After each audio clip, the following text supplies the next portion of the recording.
Baruti, we want to welcome you to this afternoon's webinar. Thank you so much for spending your time and helping us talk about becoming an administrator. Thank you. Thanks for having me. Thank you to NAESP for this opportunity to talk school leadership with folks who aspire to become school leaders. So let's go right to the title. I do this as a workshop from time to time, and sometimes I can go 4 hours just on the title because there's so much there. It says, so you want to become a school administrator. Let's talk. And what I meant by that when I designed this presentation and when I came up with that title, there's so many that want to become administrators. There's so many that want to become school leaders. There's so many who want to become instructional leaders. I was one of those people, and countless others were one of those people. But one of the things that I came across initially, that just happened to me initially, was I really didn't have a lot of people to talk to in terms of what were the ins and outs of school leadership. I had to figure it out. I certainly had my own principal when I was a classroom teacher to talk to, but with me being a classroom teacher and her being the principal, I really didn't have her as someone that I could just sit down on a regular basis and just talk about what is school leadership, what is entailed in school leadership. So then, fast forwarding, I meet a lot of folks on the road as a presenter, and a lot of those folks in my audiences for professional development who are classroom teachers, they're aspiring school leaders. So they've got questions, and in some cases during a lunch break, I could entertain some of those questions, but in most cases, I really can't go in depth. So this webinar and the seminar that accompanies it, this is all about those questions. I want you guys to take good notes, and hopefully I'm able to cover a lot of what you may be thinking as it relates to your transition into school leadership. So, Honor, if you could go to the next screen, and you'll see there's a mirror there. And anyone out there that knows my work at all, you know that everything I do, any keynote, any workshop, any seminar, any whatever, it's always highly reflective. I believe in being a reflective practitioner. I believe that all educators at all levels must be reflective in their practice. They must spend time just running the DVD in their mind, or the DVD of their mind, seeing themselves relative to the previous day, just looking at them from the time they woke up, examining the attitude that they woke up with, and then what transpired throughout the course of the day, looking at everything.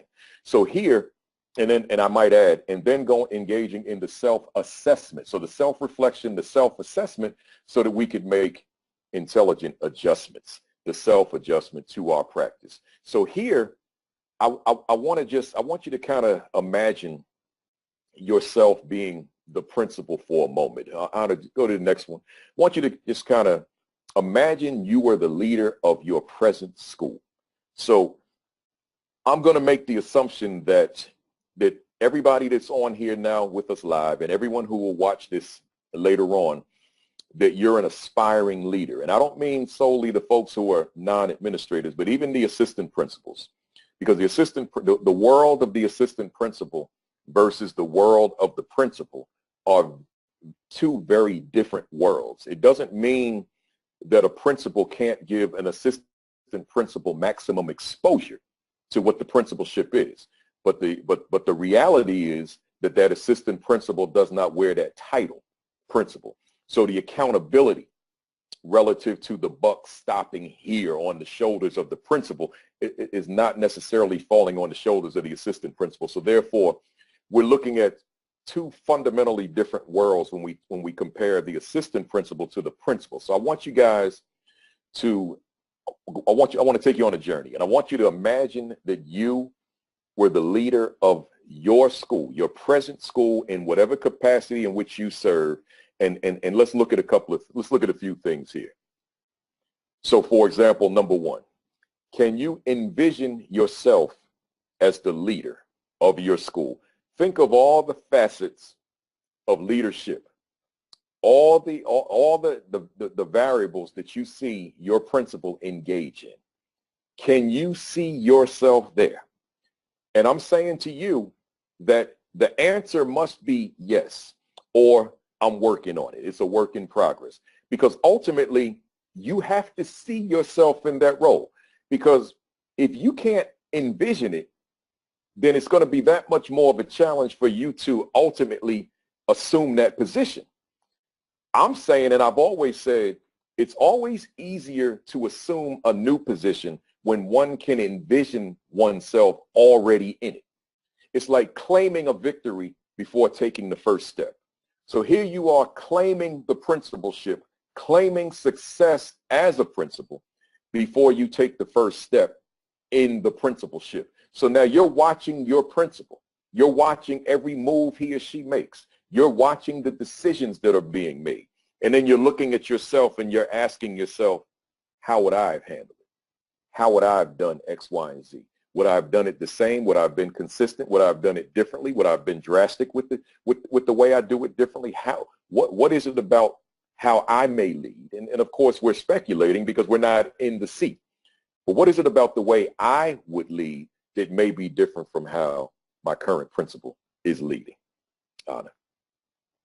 Number two, what programs would you put in place?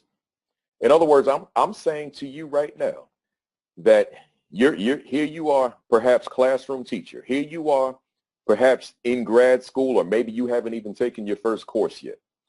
But I'm saying to you, you need to start thinking now. What programs would be in place to enhance learning in your school? You got to be thinking about that right now. Certainly when I was a teacher, I was anticipating various different programs. I've got a particular emphasis on developing the young men, particularly in urban inner cities. So I'm thinking as a teacher, what programs would I put in place when I one day became principal that would help these young men grow into the men that we all know that they can evolve into? What programs? So, but beyond that, the various programs that make a school work, that make a school run, that increase the probability for student success or for teacher success, you need to be thinking right now, what programs will I put in place in my school when I'm leader? And I might add to that, you got to keep it positive mentally at all times. So you're never using the word if I become principal. You're always thinking to yourself, when I become principal. See, if means it may not happen. There's a 50-50 chance. But when means it's going to happen. It's just a matter of at what moment that's going to take place and become your reality. But you always got to be thinking when. When I was a teacher, I never thought as if. I knew in my mind that some district somewhere is going to give me an opportunity. So it's just a matter of when it happens. So therefore, I've got to be mentally prepared, starting with envisioning myself as the leader of the school, and then what programs will I put in place over time? Let's go to the next one. What policies and procedures will you put in place? So again, you're being self-reflective right now, and you're placing yourself in the role, but you're looking at who you are right now, and you're asking yourself, what policies would I put in place in my school, given the policies that are in place in your present reality, your present school? Because what we're doing is comparing your current school, where you're doing whatever the work you do, to the school you will one day lead. So here you're saying, what policies, based on the policies that exist in my present location, what policies will I put in place? See, that need to be there that are not there right now? Or what policies will I put in place that are there that I feel are beneficial to the school, and I want to replicate what I already see? But juxtaposed with the policies, what procedures? What procedures will you put in place? In terms of student conduct, for example, what procedures will you put in place to ensure that your school runs as orderly as it possibly can, that the climate and the culture of the building are conducive to your students excelling at the highest possible levels. What procedures would you need to put in place? Next one. How would you lead? In other words, your leadership philosophy. You know, there's many different philosophies on leading as there are leaders. I led my school a particular way. And the way I led was not like the way the next principal led, who was in the same district down the street. I led it my way because I had a particular philosophy of leadership. And let me add to that. I always ask aspiring principals, and I ask principals, how would you lead? What would be your leadership philosophy? And can you articulate it? That's key. Can you articulate your philosophy? Because see, if you can't articulate it, if you can't express it, then I'd have to ask, then what exactly is this? See? So there was a certain way that I led. There were certain things that I felt needed to be done by me.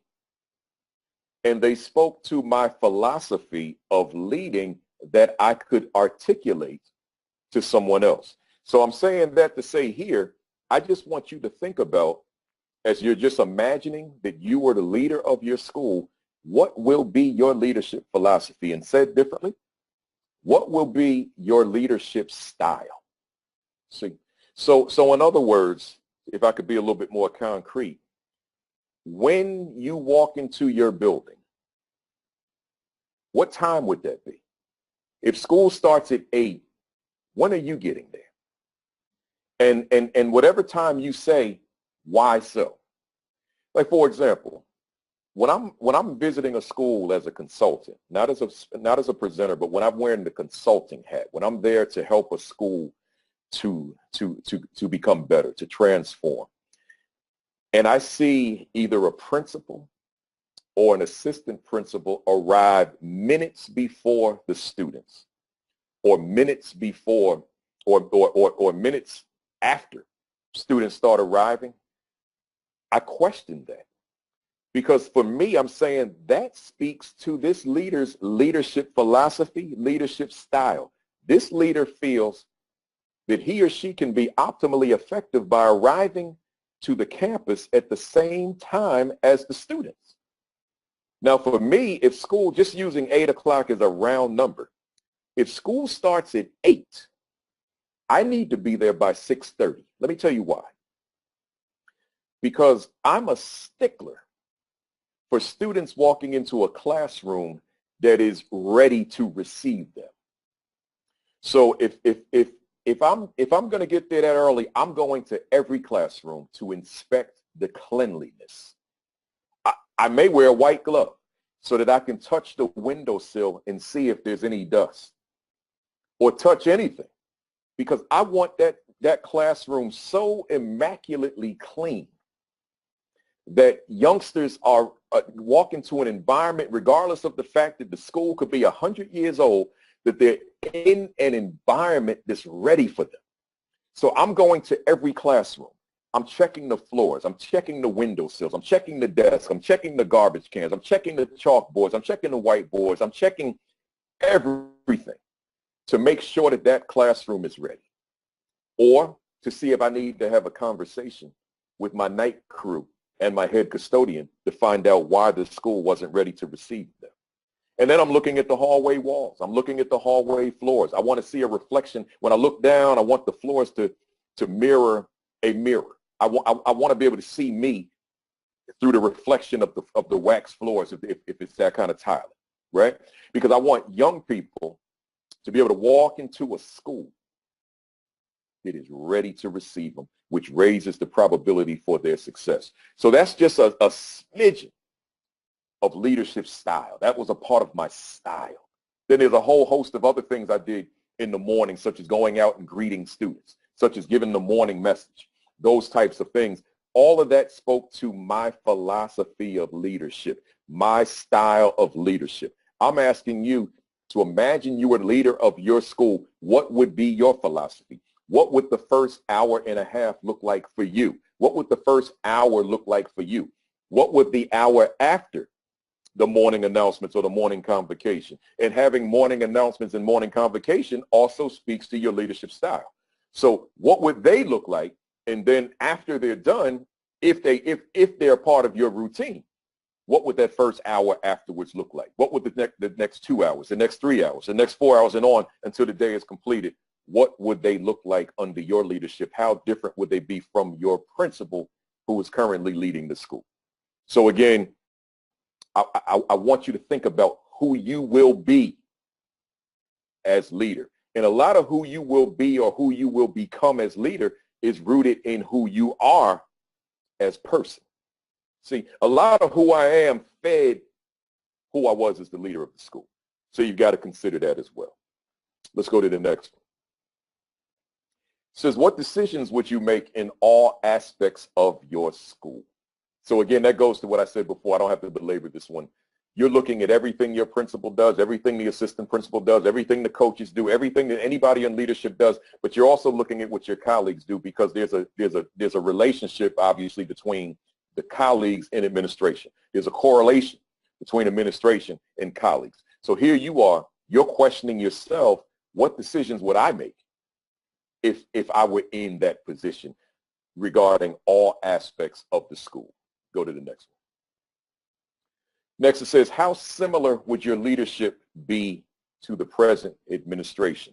So again, you're looking at administration and you're asking yourself, would I do it this way? Let's look at the PTA meeting, for example.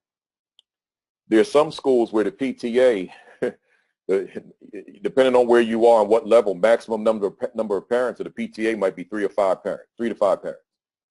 Whereas some other school could be standing room only, not enough chairs to seat them all. Whether, and then everything in between. Whether that PTO meeting is well attended often speaks to your leadership. See, I'm going to say it again. Everything in the building, I mean everything imaginable in that building, falls on the shoulders of the principal. Not your assistant principal. Of course, you're going to hold your assistant principal accountable.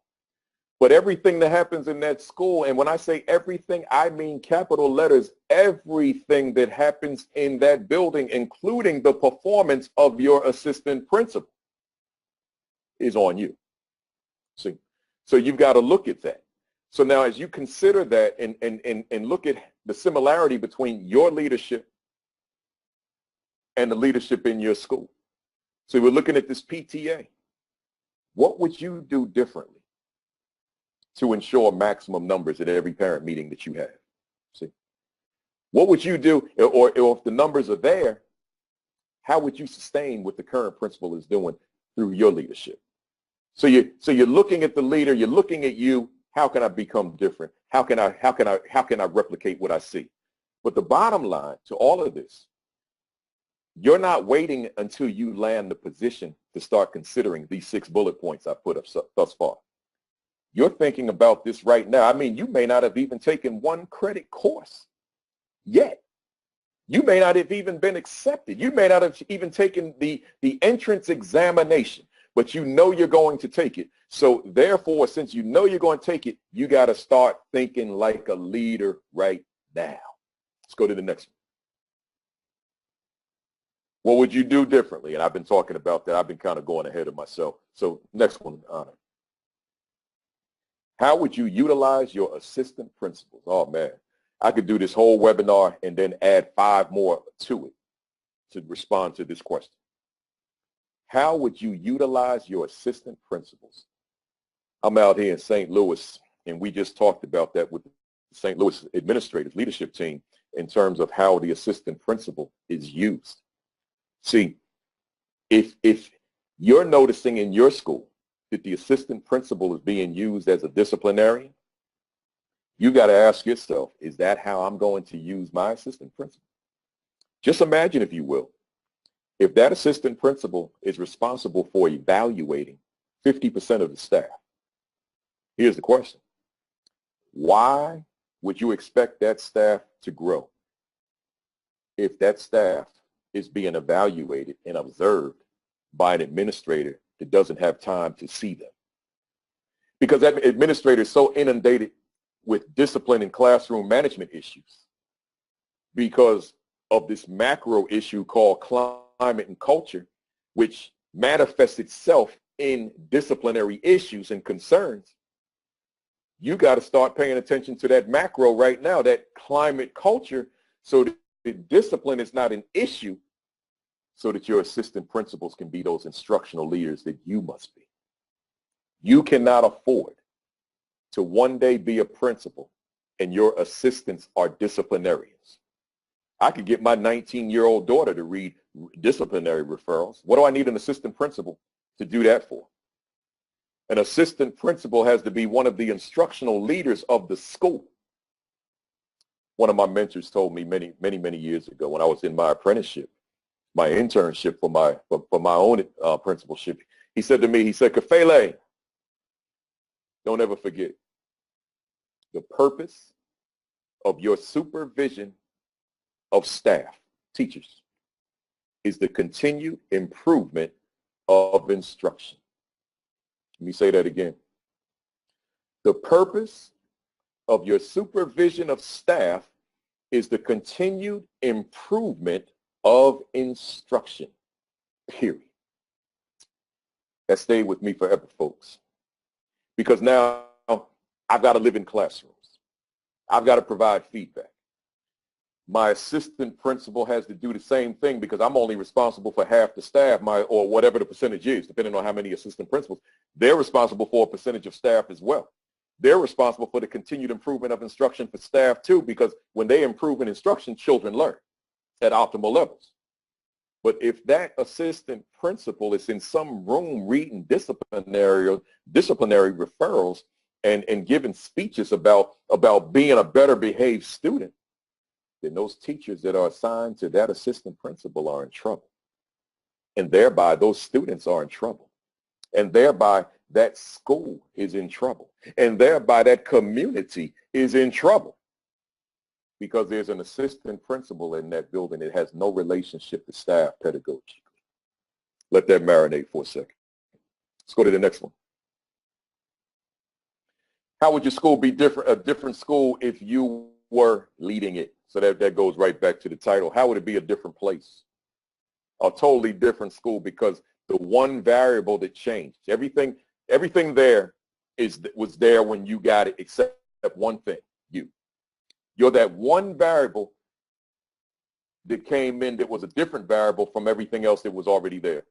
What would be different about that school because you set foot in it? Your presence in that building impacts it in what way? That's what that one's asking. Let's go to the next one.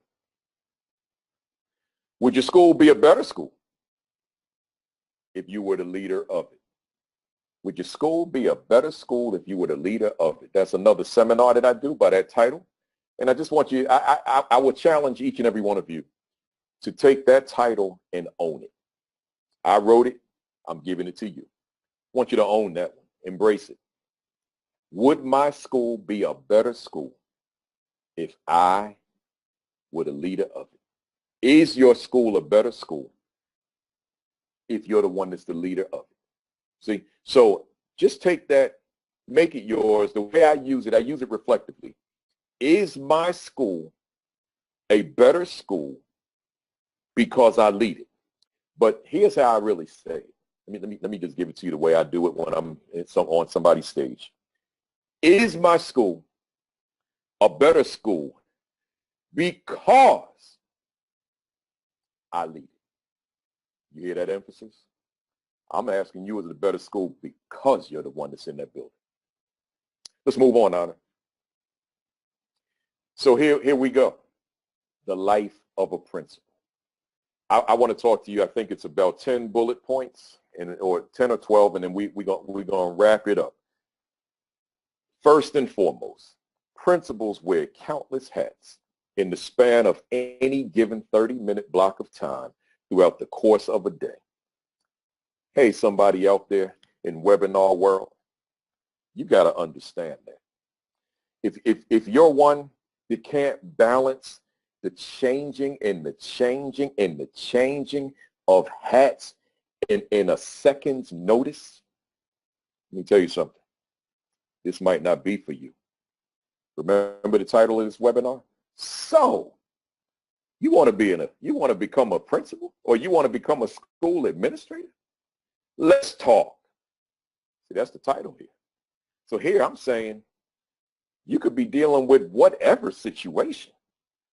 At 8:35 in 2 seconds, and at 8:35 in 10 seconds, you got to make a mental shift. In fact, you got to make a physical shift. And at 8:35 in 30 seconds, another shift. I mean, it's possible. I'm not going to say it's going to happen every day that way, but I'm saying you got to be prepared to wear multiple different hats within any given 30-minute block of time. And I'll tell you something. You may have to wear those hats simultaneously. So you got a hat here, a hat above, a hat above, a hat above, a hat above. You juggling all these hats as the leader of your school, because that's what it entails. As the principal of your building, you've got to be prepared to wear multiple different hats when you're the leader of your school. Next one. Principals are expected to have immediate answers. Oh, man. Immediate answers and solutions for every issue that arises in their schools. That's big. Let me say this to you from the outset. I don't know everything. In fact, I take pride in saying to people in small groups, I say, I don't care how small the group may be. I'm in a group of 3 people in a meeting at a table, an informal conversation. And I let them know, within that set of 3, I'm probably not the smartest one in that group. If I'm doing a seminar, if I'm leading my staff, I'm probably not the smartest one in the room. I'm good with that. But since I'm not the smartest one in the room, I got other people in the room who are very intelligent. So the question becomes, how do I utilize the talents of the people around me? How do I empower other people around me? So principals are expected to have immediate answers and solutions to every issue that arises in their school. But the fact of the matter is, we don't know everything. But I'm telling you, while you're serving in that capacity, you better come up with something. Because it was very interesting. When I became an assistant principal back in 1990, I think it was 98, January of 98, the teachers knew I had just come out of the classroom in December of 97. They knew. They were my colleagues just days ago, but in a different school. So we end school for the holiday break, December, let's say 23rd. I'm a teacher. I come back to school January 2nd as assistant principal at a school across the street, literally. That staff expected me to know not only answers to their issues, they expected me to know issues within the building that I knew nothing about. That's just the reality. So as this administrator, you have to anticipate right now that once you become that assistant principal, once you become that vice principal, once you become that principal, there's going to be a staff there. There's going to be a student body there that's going to expect you to have the answers, to have the solutions to practically everything that occurs in that building. That's just the reality. So therefore, you got to keep your eyes open, you've got to keep your ears open, and you've got to learn that building as quickly as you can. You got to forge relationship with those students, your staff, as quickly as you can. You've got to get to know your staff, because one of the things you're going to discover, not only are you going to be dealing with issues that pertain to the school, but you're going to find that you're also going to be asked questions or expected to be able to resolve issues that relate to staff in their personal lives. That's going to arise too. Trust me. So now you've got to put yourself in position to be able to talk about some of that. But the point of the bullet is to say to you, not that you got to go in there knowing the answer, but it's anticipating that you're going to have people who expect you to know the answer. That's crucial. Let me go to number 3. Everything that could possibly happen or go wrong at any given moment in a school falls on the shoulders of you, the leader, right? So two young people decide to go down the street somewhere and have a fight, and somebody gets hurt. One of them, some innocent bystander, some property gets damaged, whatever. You have to answer to that. What they do on their walk home from school is still under your jurisdiction. So I'm just using that as one simple example of the plethora of different examples I could give. You just have to know, you've got to look at you, and you've got to ask yourself, do I have the temperament to be accountable for everything that happens in this building? Here's another example. And let me just, I guess this is administratively, Honor, I guess I can say this. If you guys have questions, comments, please write them so that I can respond to them. I guess that's appropriate, Honor. But think about your school, and we're in the midst of the winter season. Those of you from up north, we're in Minneapolis, so it's mighty cold. It's about 10 degrees below zero, and your heat stops working, right? You know something, principal? I know you didn't break the heat, but guess what? You're the leader of the school. You're the principal of the building. That's on you now. See, what are you going to do? I don't expect you to go into the maintenance room and fix it, but now I expect you to have a plan in place to be able to contact the maintenance department, and that they're able to get to that school quickly and do whatever needs to be done to restore that heat so that we don't have to lose a day of instruction. That falls on you. Or let's go on the other side of the coin, and it's a hot day. We're down in Miami, and it's 90 degrees that day. And now the AC stops working. Hey, principal, it's on you. So how are you going to proceed? You got to, right now, as the classroom teacher, as the counselor, as a social worker, whatever it is that you do, you've got to be thinking now, what would I do? I mean, right now, as you sit here watching me, you've got to be thinking in your mind, anticipate, what would I do in that situation? Now, of course, you're going to learn over time. I don't know if you're going to get that in grad school, because I don't remember that being a part of grad school discussion. But you're going to learn that over time, how you should proceed. But right now, as you sit here watching this webinar, you've got to be thinking, what would I do if the AC stopped working and I got 2,000 kids in the building? Are we going to send them home and now lose a day or days, a week of instruction? Or have I put things in motion, procedures in motion, that I can get this thing rectified immediately? Because at the end of the day, when parents start talking about the fact that their children are at home instead of being in school, they're going to be saying, what is the principal doing? That's what they're going to say. The community, knowing that there's a school closed because it's too hot to be in the classrooms, they're going to be saying, what is the principal doing? You've got to anticipate that. But more importantly, for now, you've got to be asking yourself, is this a burden that I have the shoulders to carry? Can I carry this thing on my shoulders? Am I equipped to carry that kind of burden? Because that's part of what it is. There are things that happen in schools. I had done a Facebook Live recently, right after what happened in Florida with the school shooting. And I did a whole hour and a half asking principals, are you prepared? Not you, but is your school prepared for everything imaginable that could happen in that school?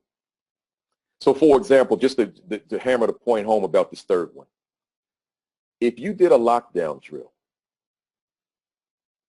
you can't just do a lockdown drill at the times that are convenient for you and the school. What about when the students are in lunch? Are you able to, and there are trays on every table, are you able to engage your school in a lockdown when they're in the cafeteria and make it appear that there was nobody in that cafeteria within seconds? There's no trace of anybody in that cafeteria because you have rehearsed this lockdown to the extent that even when they're in lunch, they are completely hidden as if they're not even in the building. I'm saying to you right now, you've got to be thinking about that as you're considering the principalship, because that's a part of it. Let's go to the next one, Honor. On top of all the principal's responsibilities, principals, this is my favorite one. Principals are expected to be the instructional leader, the informational leader, the inspirational leader. I call that my 3 I's. The instructional leader, the informational leader, the inspirational leader. That's the expectation.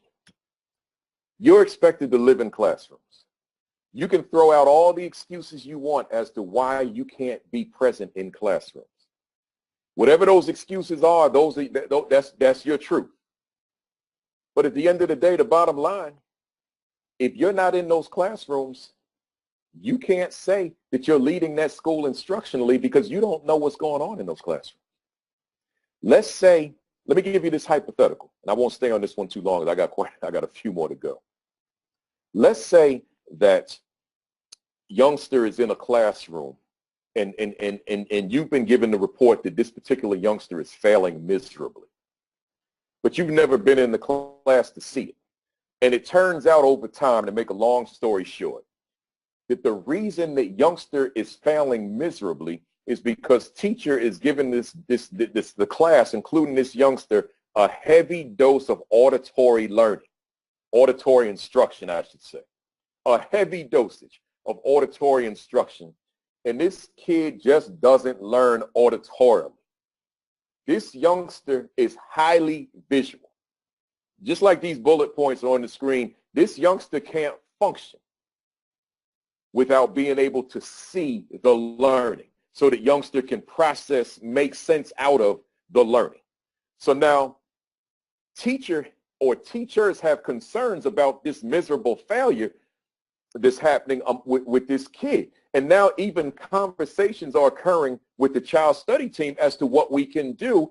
And the issue is just that youngster doesn't learn the way that the teacher is delivering instruction.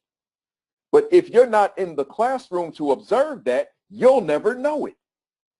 And I'm certainly a victim of that, and it's probably why I'm so passionate about it. So you as instructional leader can go into class and see the landscape and see what type of instruction is being demonstrated in a classroom every day, and to gauge if the instruction is appropriate for the various different learning styles in the classroom, or if it's only appropriate for certain kids, the ones who learn according to the way that the teacher is delivering instruction. So that is crucial to what you do as instructional leader. Then we couple that with the informational leadership, where you got to constantly provide your staff with the information because you got to stay current. Here, the seminar I did today, one of the administrators said to me, what would you do with phones if you were still principal? Would you confiscate them at the door if phones seem to be an issue? How would you treat that? And I said, sir, and here's mine. I said, sir, the phone is just a small aspect of this device. This is a computer in my hand. This thing does practically what this laptop that I'm speaking into does. Why would I take a computer from a youngster in 2018? Why don't I take the computer and make this a resource in the classroom, paying attention to the climate and culture of the school so that we can begin to look at the phone differently, and not as a distraction, but as a necessity to taking young people to another level. That's a different level of thinking, though.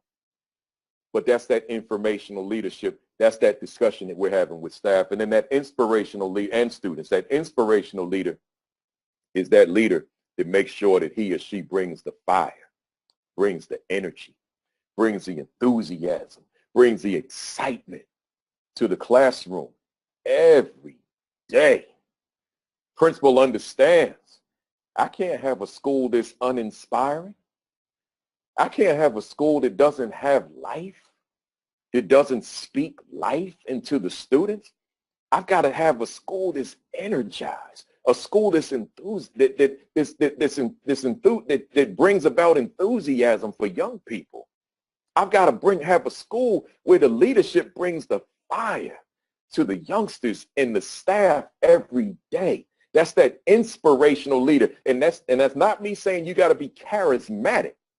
What I'm saying is got to be something that keeps folks energized, wanting to come back, can't wait to be back the next day, can't wait to come back to that particular class, be in the presence of that teacher again, be in the presence of you again, because there's something about your energy that just makes people want to be there. Let's keep going, Anna. Principals are their school's lead learners too. I'm going to keep this one short because I got a few more to go on the next screen. They're their lead learners. It doesn't mean they're learning more than other people. Some people misuse that title. It means that they're modeling the learning. Just like they're modeling leadership, they're modeling the learning. They're demonstrating for staff and students that learning new ideas, new concepts, new information is vital to our success as a school. Let's go to that next one, Anna. Student achievement is a direct reflection of the principal. Oh, man. You know, I need about 3 hours on this one, folks. Student achievement is a direct reflection on you and I. We could point our finger at everything. But at the end of the day, we made a decision. We said we want to lead this school. So our leadership is going to determine in many ways whether or not these youngsters are going to be successful. I don't care what baggage they're bringing into the building. I don't care what the home environment is. I don't care what the challenges are. I don't care what the hand that was dealt to those youngsters at birth. I'm telling you, if you decide to become a principal, at the core of what you do is student achievement. Sometimes I meet folks and they think that climate and culture is the end result. No, climate and culture is not the destiny. Climate and culture is not the destination. Climate and culture are the vehicle to get to where we're trying to get to. In this case, student achievement. So much more to be said there, but I want to make sure I get that other screen in. So go on to the next one, Anna. It says no, the existing school climate and culture are a direct reflection of principles too. Here's what I mean. I've looked at over the years, I have a fascination with climate and culture. And I've looked at the various definitions of climate and culture over the years. And I had written a book called Closing the Attitude Gap. And I said in that book that the climate of a school is simply the mood of the school. It's what you feel when you walk into that building, when you walk into a classroom. So I can't run the risk of letting the mood come into fruition organically. I can't. I got to preconceptualize what I want students to feel as they walk through the front door, what I want students to feel as they walk into a classroom. I can't let that just happen by chance, by happenstance. Myself, yourself, and your team have to have a discussion based on what students will see, what they will hear, what they will feel, the emotion, what they will experience while they're in that school throughout the course of every given day. That climate, the mood, that culture, the lifestyle, how we're living, how we're coexisting in that building. What it is that we say, this is our identity. This is what makes up who we are, the culture. We have to have that ongoing conversation. Like I was in a school not long ago. Hopefully those administrators are not watching because I'm getting ready to say something about them. I was in this school and all of the young men were wearing hats during instructional time in class. So I questioned that. I said, principal, why are they wearing hats? And the principal said to me, we've given up. It's late in the school year. It's almost summer break. It's almost graduation. We just got tired of telling them all the time. And I said to myself, telling them? But that's not what this is about. Telling students all day the same thing. Take your hat off. Take your hat off. Take your hat off. Pull your pants up. That's not climate and culture. Well, in this regard, the culture is that we wear hats. I'm saying that we have to create a culture where a youngster understands that this is unacceptable behavior, not by way of a punishment if youngster violates it, but by way of this is what we do here. This is what distinguishes us here.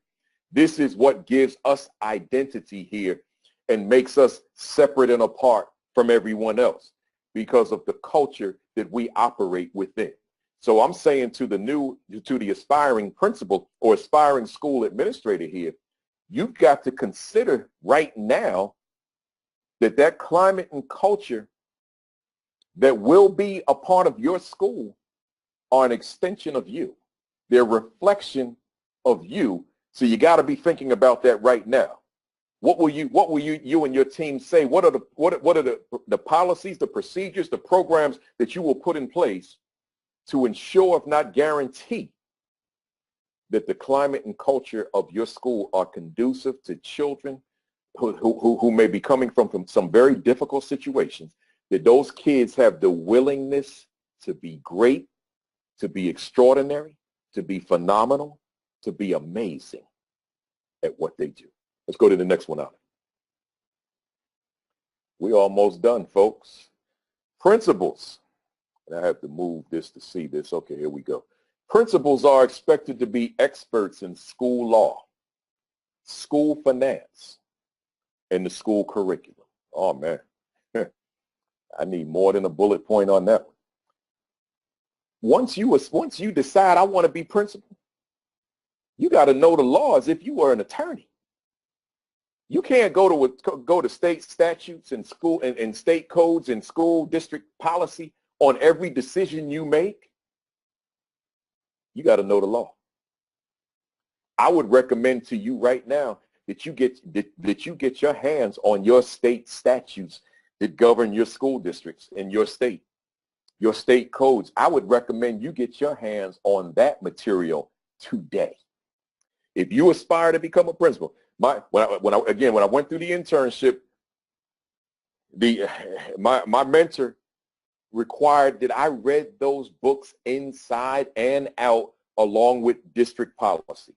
I wound up memorizing them. I literally, because I was so hungry to become principal, I was starving. I wanted this thing badly. So I literally read those statutes, I read those codes, I read that district policy to the extent that it was like I wrote it because I knew it that well. You got to know the law.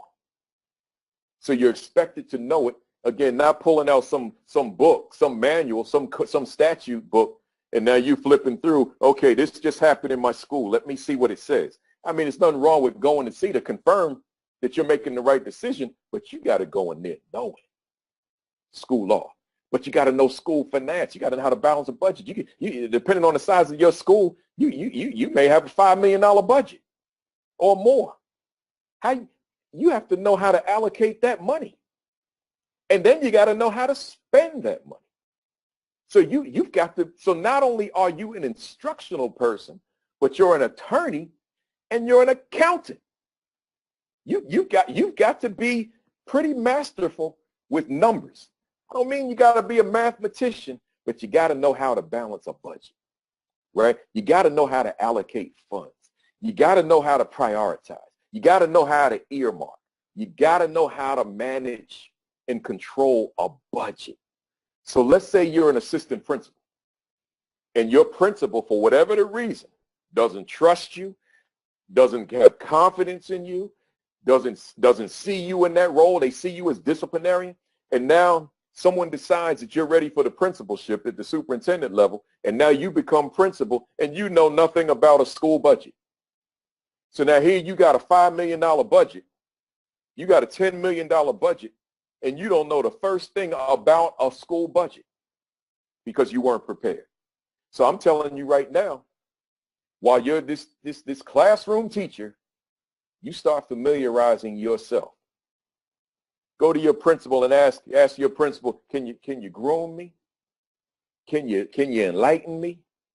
Use a slang. Can you school me on how you manage and control your budget so that you can become familiar? If you're an assistant principal watching this webinar and you know you don't do anything regarding budget, then you go to your principal and say, can I expand my role or at least my knowledge base and become familiar with the workings of the budget, the school budget? And then lastly, school curriculum. Oh, man. You can't call yourself principal and you don't know your curriculum. Because then you're looking at lesson plans and you don't know where they're coming from. See? You got to know your curriculum. And you got to read those plans. You got to, and you got to know your standards, whether you use state standards, Common Core standards, whatever standards you use. So when you walk into that classroom, you're not going in there with a blindfold on. You're going in there informed by those, by your curriculum, by your standards, by that lesson plan, and by your own philosophy, ideas, beliefs, and opinions on good, sound, pedagogical practice. I'll leave that right there. We're almost done. Let's go to the next one, Anna. It says principals must be able to effectively navigate, oh, this is a heavy one, y'all, the politics of the school, the district, and even the city and town, city or town in which their school is located. Oh, man. You're not going to get this you're not going to get this in grad school. You're getting this from Principal Kafele on the webinar. I'm telling you, and we're not going to get deep with it, but I'm telling you, if there are people, there are politics. Let me say that for someone that didn't catch that one. Put on your catcher's mitt on this one. If there are people, there are politics. So I'm saying to you, therefore, you have to be able to navigate the politics just in your building alone. But then there are politics within the district. You got to be able to navigate that, central office in particular. And then there are politics at the city hall level that have implications for your school. You got to learn how to navigate that as well. That's for a different webinar, though. That's a whole other discussion. I just want to throw it out to you, bulleted, that you have to be mindful, you have to be cognizant of the fact that politics is real. You may not get that in grad school. You may not get that in the district. You have to figure that part out, but it's real. Let's go to the next one. We're almost done. Principals would like to please everyone. Let me say that again before I go to the rest. Principals would like to please everyone, ... But in all actuality, they cannot. It's not going to happen. You could have allies in your building. They love the ground you walk on. And you make one decision that they don't like.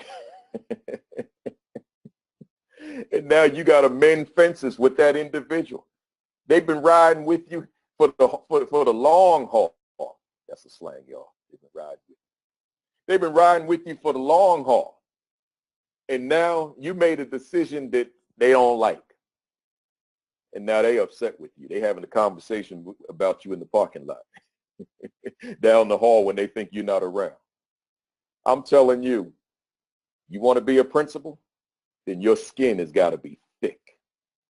And you got to be able to make tough decisions that may not be the most popular decisions amongst your staff, but you got to make them anyway. You got to be willing to make decisions that may not be popular amongst the ones who are your biggest fans in the building, your biggest supporters in the building, your biggest advocates in the building. You got to be willing to make decisions that they may not agree with, right? Because principals have to make the tough decisions. It goes with the territory. So principals would like to please everyone. but you can't make decisions with the aim that I'm trying to please this whole staff. Can't do it. Because when you make decisions based on being popular amongst your staff, then it may be to the detriment of every youngster in that building.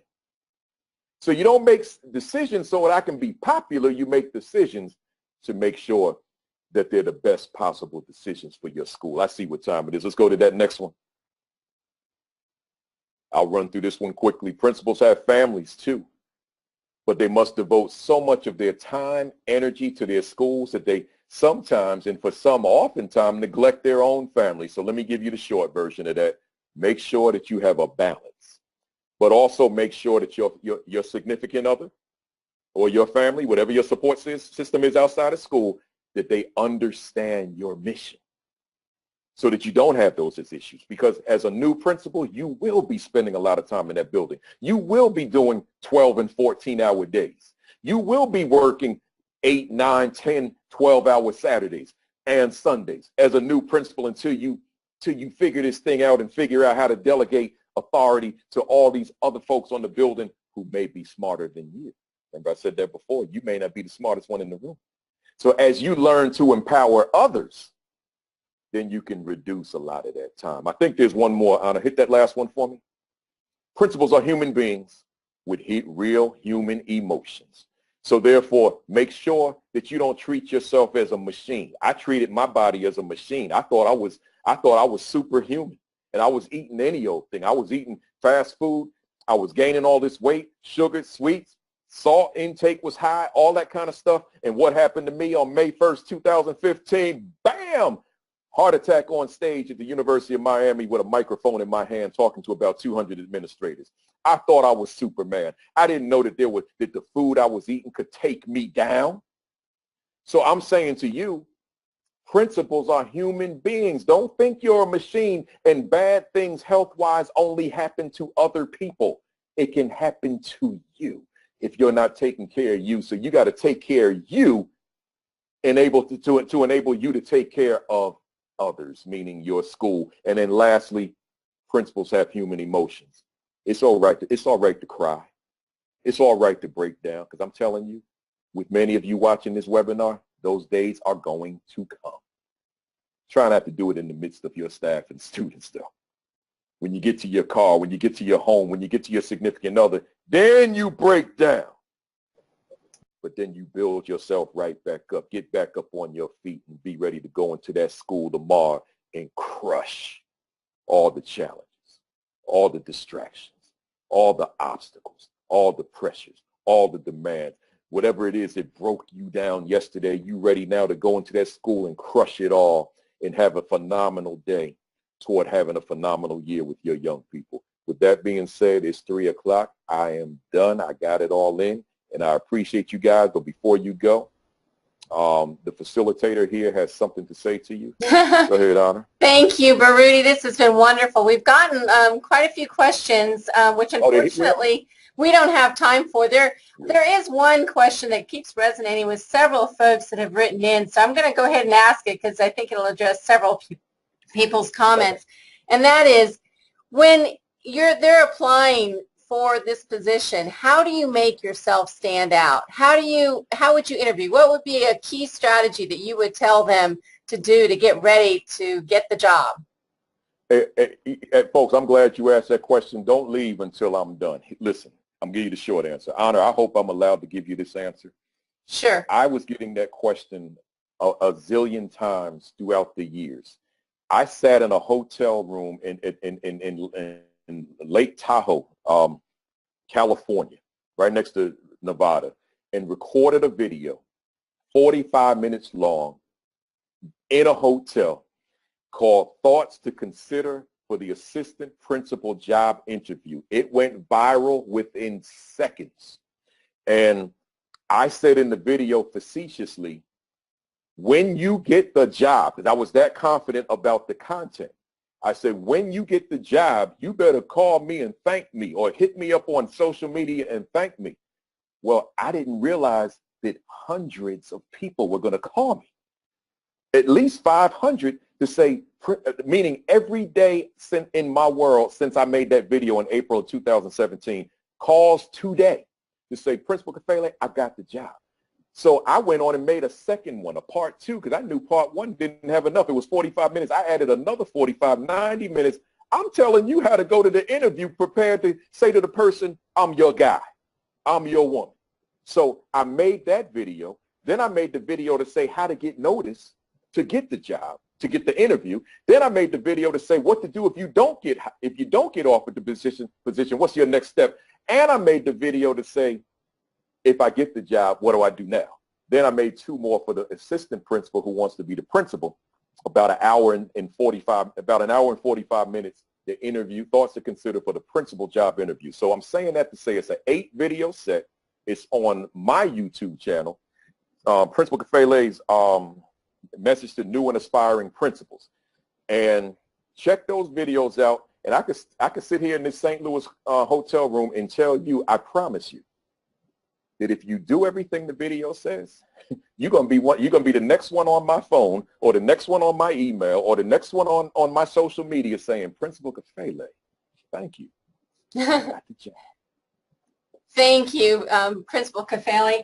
I want to notify people that Principal Kafele will be with us at our summer Pre-K-8 Principal Conference on Tuesday, July 10th, 2018.